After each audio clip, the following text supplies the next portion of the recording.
Doctor Hemant सावरा यांची उमेदवारी घोषित केली। कालच स्क्रुटिनी होऊन त्यांचा अर्ज जो आहे तो वैध ठरवण्यात आला आणि आज सकाळीच आपल्याला माहीत आहे की वसईपासून आज सुरुवात केली। जीवदानी देवीचं आज दर्शन महायुतीच्या सर्व कार्यकर्त्यांनी एकत्रपणे घेतलं, देवीचा आशीर्वाद घेतला आणि आज संपूर्ण वसई भागामधील असणाऱ्या सर्व 2 ते 2.5 लाख मतदारांपर्यंत पोहोचण्याचा संकल्प घेऊन सर्व कार्यकर्त्यांनी रॅली सकाळी आणि संध्याकाळच्या वेळेला अशा दोन्ही वेळेला काढली।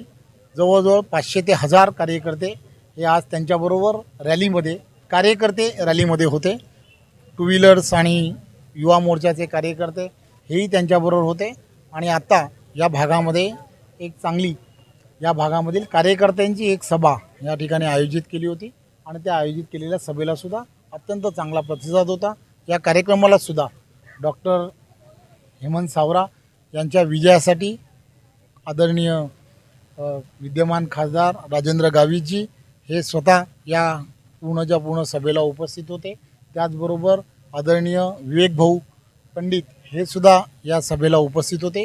यांनी सर्वांनी वसईतील आणि पूर्ण पालघरमधील सर्व नागरिकांना आव्हान केलं आहे की महायुतीचे उमेदवार डॉक्टर हेमंत सावरा यांना प्रचंड बहुमताने निवडून द्या। हे अत्यंत उच्च शिक्षित आहेत। डॉक्टर म्हणून त्यांनी केलेलं सामाजिक बांधिलकी किंवा त्यामधून केलेली कामं ही सर्वश्रुत आहेत। त्यामुळे असा डॉक्टर उमेदवार मिळाल्यामुळे पालघरमधली असणारी जी आरोग्याची व्यवस्था आहे ती सुदृढ करण्यासाठी ते अतिशय चांगल्या पद्धतीने प्रयत्न करतील। कारण आता आपल्याला माहीत आहे की आदरणीय मुख्यमंत्री एकनाथराव शिंदे, आदरणीय देवेंद्रजी आणि अजितदादा या तिघांच्या नेतृत्वामधलं असणारं सरकार आणि आदरणीय पंतप्रधान नरेंद्र मोदीजींनी ठरवलेलं धोरण की प्रत्येक जिल्ह्यामध्ये एक मेडिकल कॉलेज, शासकीय मेडिकल कॉलेज असलं पाहिजे। त्यामुळे या संपूर्ण पालघरमध्ये 2 अशा पद्धतीची मोठी हॉस्पिटल, ट्रॉमा सेंटर्स या सगळ्या गोष्टी आता त्याला सुरुवात झालेली आहे आणि या सगळ्यांवरती एक डॉक्टर म्हणून हे अतिशय चांगल्या पद्धतीने देखरेख करू शकतात आणि टाईम बॉम्ब पिरियडमध्ये ही आरोग्याची व्यवस्था जी आहे ती व्यवस्था सुदृढ करण्यासाठी ते नक्की प्रयत्न करतील। आम्हाला पूर्ण खात्री आहे त्यांचा असणारा एवढ्या वर्षाचा कार्यकर्ता म्हणून सगळ्यांबरोबर असणारा सहवास हा लक्षात घेता कार्यकर्त्यांमध्ये सुद्धा अतिशय चांगला उत्साह आहे। राजेंद्र गावित यांची मनधरणी करण्यामध्ये आपण यशस्वी झालेला आहात, मात्र आता त्यांनी पत्रकारांशी बोलताना असं वाक्य केलं आहे की त्यांना राज्यामध्ये घेण्याचं तुम्ही काहीतरी प्रॉमिस केलं। एक गोष्ट लक्षात घेतली पाहिजे, राजेंद्र गावितजी हे पोटनिवडणुकीच्या ज्यावेळेला भारतीय जनता पार्टीतून निवडणूक लढले, त्यानंतरच्या काळामध्ये महायुती म्हणून निवडणूक लढले, तेव्हा आम्ही सर्व कार्यकर्ते सावरासाहेब असतील, त्यावेळेला हेमंत सावरा असतील किंवा इथले असणारे आम्ही सर्व कार्यकर्ते एकत्रपणे त्यांच्या प्रचारामध्ये मुसंडी मारली आणि त्यावेळच्या काळामध्ये त्यांना विजयश्री संपादन करून दिली। त्याचे तुम्ही सर्वजण साक्षीदार आहात। त्यामुळे त्यांच्यामध्ये कार्यकर्तापण आहे। राजेंद्र गावितजींकडे ज्यावेळेला मी भेटायला गेलो त्यावेळेला त्यांनी असं सांगितलं की मी नक्कीच आजचा दिवस जो आहे तो आजचा दिवस हा थोडंसं माझा उमेदवारी अर्ज किंवा मला उमेदवारी न मिळाल्यामुळे थोडासा मी अपसेट जरी असलो तरी पहिली प्रचारसभा ज्या दिवशी असेल त्या दिवशी मी स्वतः त्या प्रचारसभेला असेल असं त्यांनी त्याच दिवशी सांगितलं होतं।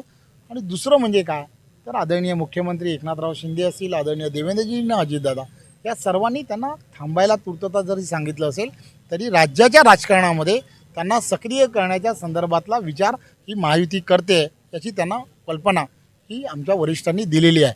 त्यामुळे या सगळ्या गोष्टींमध्ये एक गोष्ट फार महत्त्वाची आहे की आदरणीय पंतप्रधान नरेंद्र मोदीजींना पंतप्रधान बनवण्यासाठी 400 मधली एक सीट महायुतीची ही पालघरची असणे। डॉक्टर हेमंत सावरा हे महायुतीचे उमेदवार आहेत। त्यामुळे शिवसेना, भारतीय जनता पार्टी, राष्ट्रवादी, महाराष्ट्र नवनिर्माण सेना आणि रिपाई असेल, श्रमजीवी संघटना असतील, हे सर्व कार्यकर्ते तुम्ही पाहताय की हे अतिशय जोमाने आदरणीय पंतप्रधान नरेंद्र मोदीजींना पंतप्रधान करण्यासाठी जुटलेले आहेत। त्यामुळे आता एकच गोष्ट ठरलेली आहे की 20 तारखेला होणाऱ्या निवडणुकीमध्ये डॉक्टर हेमंत सावरा यांना विक्रमी मताने जिंकून आणणं आणि त्या पार्लमेंटमध्ये आदरणीय मोदींबरोबर या मतदारसंघातून पालघर या मतदारसंघातून एक सुशिक्षित असा खासदार हा पाठवणं की जेणेकरून पालघरमधल्या असणाऱ्या या समस्या तो सभागृहामध्ये मांडेल आणि गेल्या 10 वर्षात जसं राजेंद्र गावित यांनी काम केलं त्याच पद्धतीने हेही काम पुढे वाढवतील. कार्यकर्त्याचं असं म्हणणं होतं की उमेदवारी आज झालं की गावित साहेब काम नव्हते करत होते, असं कार्यकर्त्यांमध्ये कोणामध्ये म्हणणं उमेदवारी होतं, नको होती, असं नाराजी असं होती कुठेही नाही. कार्यकर्त्यांमध्ये. आम्ही वारंवार सांगतोय की महायुतीचे खासदार म्हणून त्यांनी 10 वर्षामध्ये गेली 10 वर्ष कंटिन्यू जे काम करतायत, अतिशय चांगलं काम करतायत.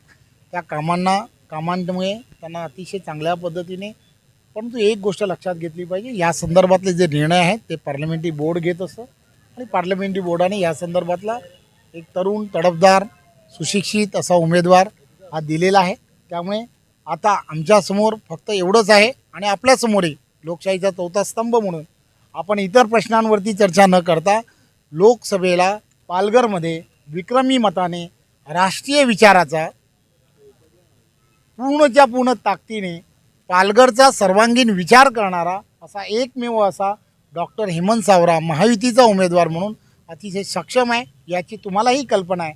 आपणही त्या दिशेने सर्वांनी जावं एवढीच आपणा सर्वांना विनंती. धन्यवाद.